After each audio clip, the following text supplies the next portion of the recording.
نحمدہ ونصلی علی رسولہ الکریم، اما بعد، فاعوذ باللہ من الشیطان الرجیم، بسم اللہ الرحمن الرحیم۔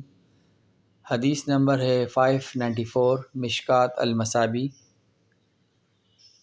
حضرت ابن عمر رضی اللہ تعالیٰ عنہ بیان کرتے ہیں، رسول اللہ صلی اللہ علیہ وآلہ وسلم نے فرمایا، جس شخص کی نماز عصر فوت ہو گئی تو گویا اس کا گھر بار لٹ گیا۔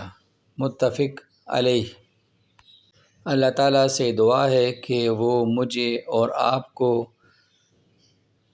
باقاعدگی سے 5 وقت نماز ادا کرنے کی توفیق عطا فرمائے۔ آمین ثم آمین۔